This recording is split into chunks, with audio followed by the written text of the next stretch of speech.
Bonjour à tous les amis, j'espère que ça va bien. Alors aujourd'hui on se retrouve pour une nouvelle vidéo. Aujourd'hui ça va être une vidéo présentation du tracteur de mon grand-père, donc un Renault 361 qui est marqué ici. Alors donc aujourd'hui on va faire donc de la herse un peu, juste après.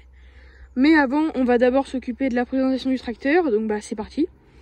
Donc c'est un Renault 361 de 36 chevaux. Il est bien parce qu'il est équipé d'une cabine fait maison. Hein. On peut pas l'acheter sur série, ces cabines-là. C'est fait maison. De base, il y a juste ces tubes-là, avec le toit, qui sont reliés à ça, puis c'est tout, quoi. Quand on ouvre la cabine, on voit très bien que c'est des installations maison, avec la clenche à l'intérieur, comme ça.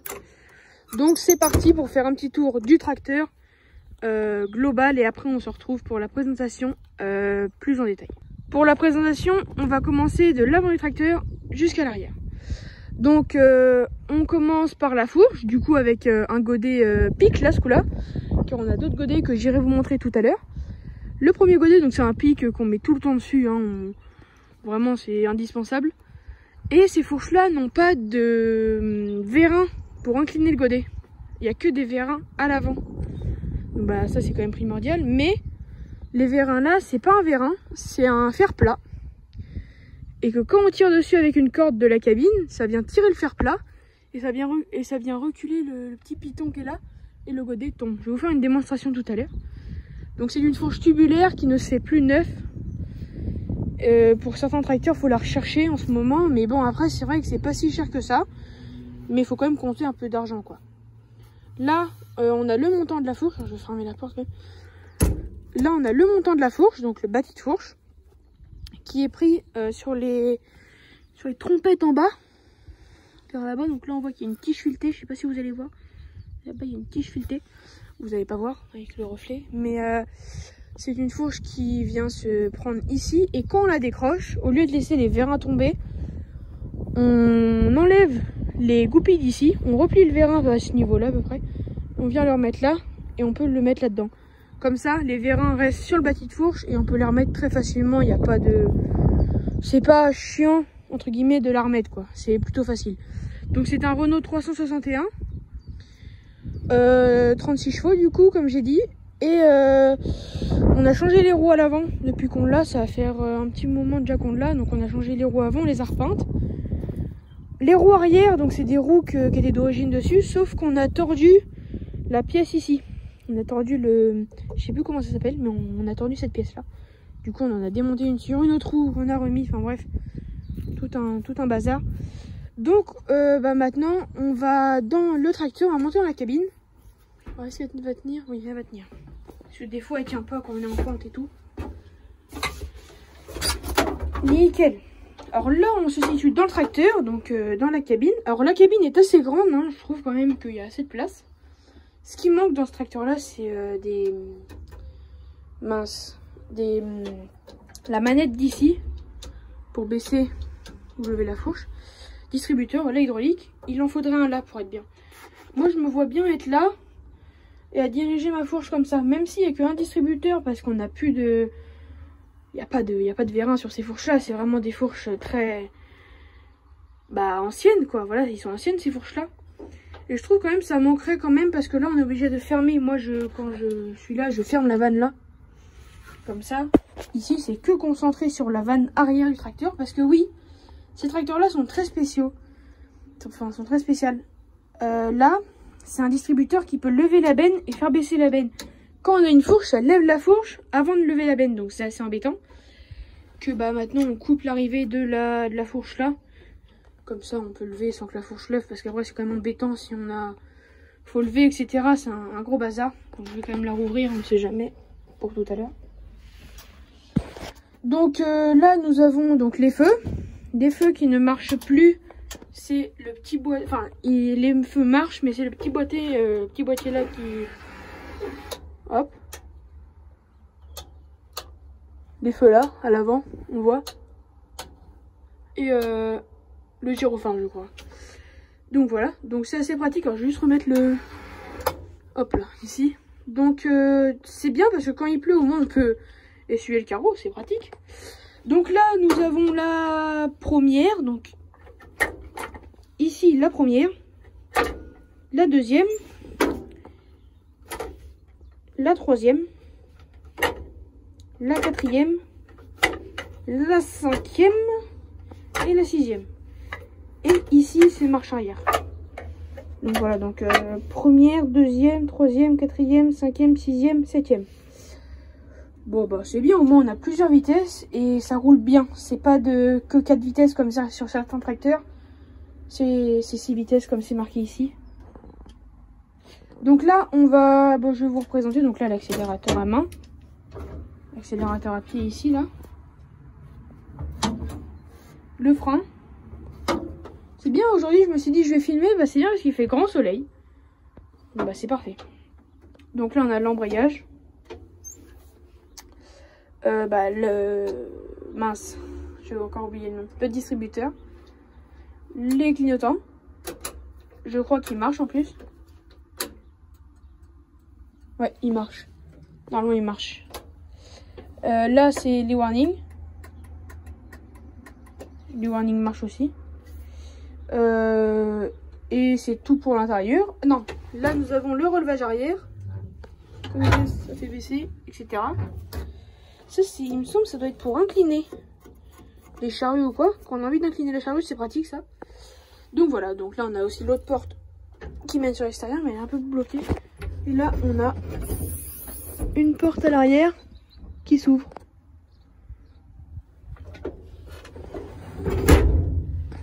Donc là on va passer sur l'arrière du tracteur. Alors ce qui est pratique aussi sur ce tracteur là, c'est qu'on a des rétroviseurs. Alors, on peut le régler comme on veut, donc là il est bien réglé je pense, pour voir justement l'arrière. Alors donc là nous avons l'arrière du tracteur, donc on a la masse, avec pour accrocher les bennes. On a rajouté des poids, sinon la masse n'était pas assez lourde. Là on a un attache-remorque, pour attacher les bennes quoi. Là on a un 3 points, les bras de relevage, les chandelles, tout le tintouin. Ce tracteur là on a mis les 2 chandelles, comme ça avec la masse ça voyage pas trop, ça vient pas taper dans les roues, car après ça abîme les roues et c'est pas très bien pour les roues du coup. Là c'est pour mettre le 3 points. Quand le 3 points est détaché ici, on peut venir le bloquer là, comme ça il reste debout quoi, vous voyez. Donc là on va avec la prise de force là.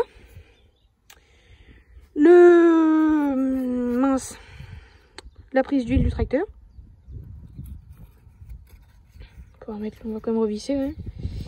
Ce qu'il faut faire gaffe sur des tracteurs comme ça, c'est qu'à chaque fois qu'on branche une prise d'huile, que ce soit pour, je sais pas trop, une benne, faut faire gaffe que les impuretés qu'il y a sur la prise d'huile ne viennent pas boucher le pont arrière. Parce que quand on a des petites poussières, etc., et qu'on passe un petit coup de chiffon ou quoi avant, ça vient boucher le pont arrière, ce qui fait que le relevage ne se lève plus. Alors c'est quand même un peu embêtant. Donc voilà quoi. Et là on a les prises de la fourche. Enfin les prises de la fourche, c'est que la fourche est prise pour tenir. Comme ça elle est bien prise avec des boulons et des tiges filetées. Donc voilà, la fourche elle est prise ici, donc des deux côtés. Voilà. De l'autre côté du tracteur, la fourche, du coup l'autre côté de la fourche. Et voilà. Donc voilà les deux côtés de la fourche. Donc là je vais vous faire une petite démonstration. Donc on va le démarrer, je vais vous montrer comment marche le système de fourche à l'avant. Bon, là c'est parti, on va le démarrer. Enlever. Hop là. La vitesse. Voilà, le tracteur est mis en route.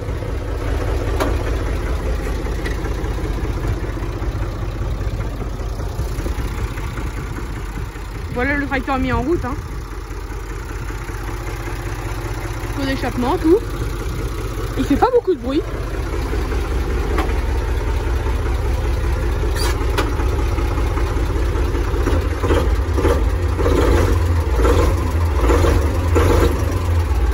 Voilà. Alors du coup la fourche, comment ça marche? Ça marche comme ça.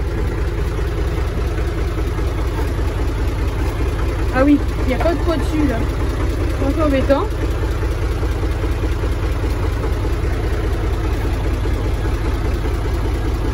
Il n'y a pas de poids dessus, c'est pour ça que ça marche pas. Oh là là. On va tirer dessus. Ah non, il n'y a pas de poids. En fait, sinon la fourche elle vient. Je vais essayer de vous la montrer. Non, je peux pas. En fait, la fourche elle vient s'incliner. On tire sur la manette là, mais quand il y a du poids, mais là il n'y a pas de poids, du coup ça marche pas. On va relever la fourche un peu.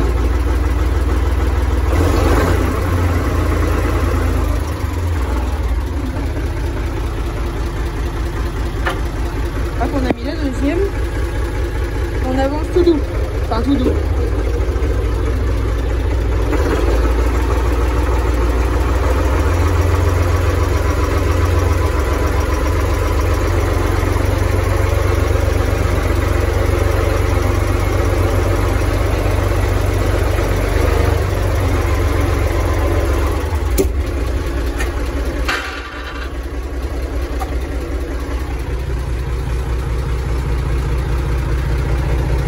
Là, je vais atteler les cercles.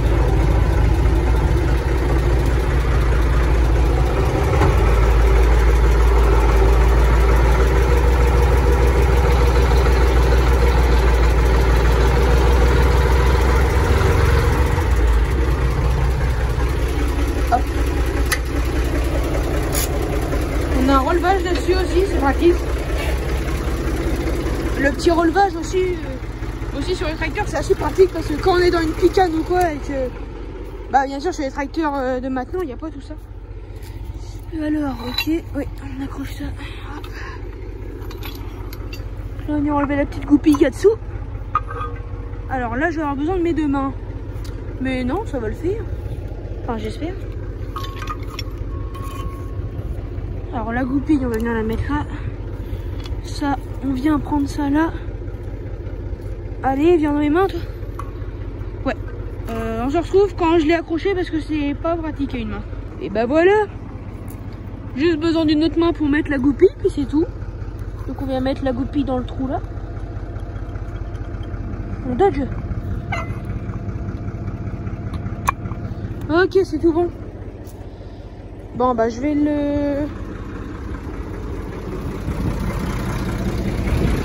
on va l'éteindre.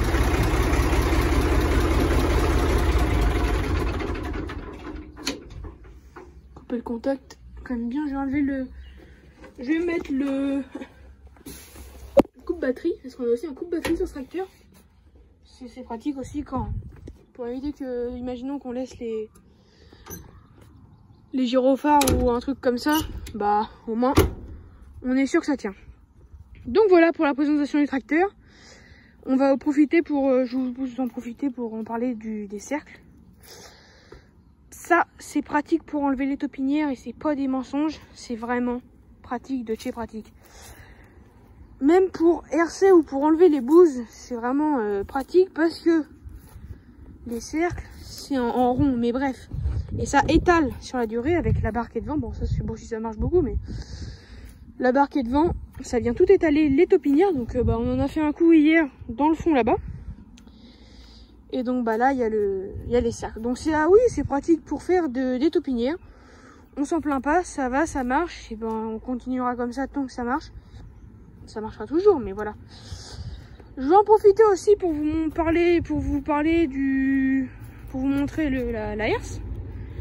Donc c'est une petite herse hein, pratique, pareil, avec des dents etc. Pour venir herser, donc pour aplatir l'herbe etc. Pour faire un truc propre quand même. Donc voilà, c'est une belle petite herse qui prend assez large et on en est content. Le plateau de la pelle, enfin du moins le plateau qui était censé être pour la pelle. Donc voilà, c'est le plateau qui a la mini pelle. Voilà, donc c'est un très beau plateau. Ce qui est pratique aussi dessus, ce qu'on a fait nous dessus, c'est qu'on a rajouté des manivelles pour baisser comme ça. Dès qu'on descend notre pelle, et bah ça se maintient et ça part pas en sucette quoi. Ça part pas ça se lève pas quoi. Donc là on a la cabine de notre Manibat, le Sambron quoi, le dumper. Donc voilà, donc là on a une cage pour les bestioles. On a des tôles dessus. Ici on a une caisse 3 points avec un attelage dessus. Bon ça c'est petite ferraille. La caisse si vous voulez on va pouvoir même la refaire en vidéo si vous êtes chaud. Faites-le moi savoir dans les commentaires. Là nous avons la benne. Alors la benne c'est un sujet assez particulier. Parce que ce qu'on veut faire dessus, enfin ce qui était prévu, ce que la benne faisait avant, pardon, elle se transformait aussi en épandeur à fumier. Alors c'est assez spécial. En fait là on a une prise de force totalement grippée, mais elle est présente. Et en fait à l'arrière c'était un truc qui venait se fixer dessus. En fait vous voyez là les portes, on lève ça.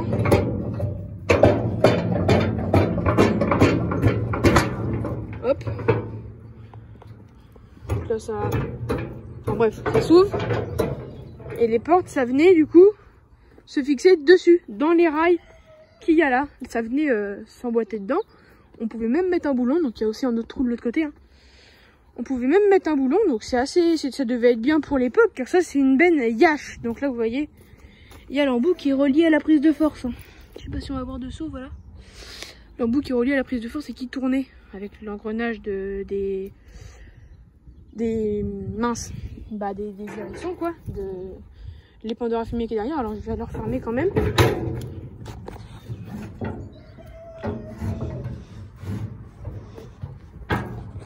Bon, je vais le refermer tout à l'heure parce qu'avec une main c'est pas pratique. Mais... Et donc c'est pour ça que du coup on va vous montrer là la plaque. Hein. C'est bien une International Harvester, une de France du coup. On pouvait aller jusqu'à 27 km/h avec ça, donc c'est assez pratique. Elle fait 5 tonnes 990 à plein, ouais, poids total en charge. Bon, c'est bien comme petite benne, hein, même, enfin petite benne, j'ai une belle benne. Hein. Tu peux en mettre là-dedans, je sais pas si on va réussir à voir. Pas envie de tomber, donc c'est pour ça. Hop là. Voilà, l'intérieur de la benne. Elle est quand même assez grande. Hein. Puis là-dedans, tu peux en mettre du fumier, mettre de tout là-dedans. Bon, peut-être refaire à l'avenir les côtés, puis encore, on charge pas non plus du blé, donc c'est pas... On n'a pas une grosse ferme, hein. C'est pas non plus du blé qu'on charge dessus. Et là, donc là, il y a les rampes qui vont avec notre plateau de pelle. Ces deux rampes là. Et là, on a un godet qui va sur la fourche. Donc voilà. Le godet qui va sur notre fourche. Donc là, on va le voir un peu plus en détail. Là, on a le crochet, l'axe qui vient dedans, comme je vous ai montré avec la corde. On peut le régler de plus en plus haut, de plus en plus bas. Ça vient se prendre sur les côtés. Et quand il y a du poids, on tire, ça s'enlève et fiou, ça part en avant. Alors c'était fait d'une manière assez particulière, de ce que je peux voir. C'était tenu par ça aussi. Bon, on va le relever, hein. Voilà. En plus, ça va, c'est pas très lourd. Bon, juste des fois, refaire quelques soudures au cas. Ah oui, un peu lourd quand même. Donc voilà. On va la relever comme ça. Watch. Ça passe le poids d'un âne, ça. Ah, ouais. J'ai compris, le truc il était dedans comme ça.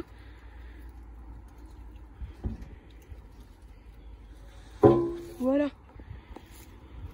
Donc voilà le godet. Bon les amis, la présentation du tracteur est terminée. Donc on finit, voilà, c'est la conclusion.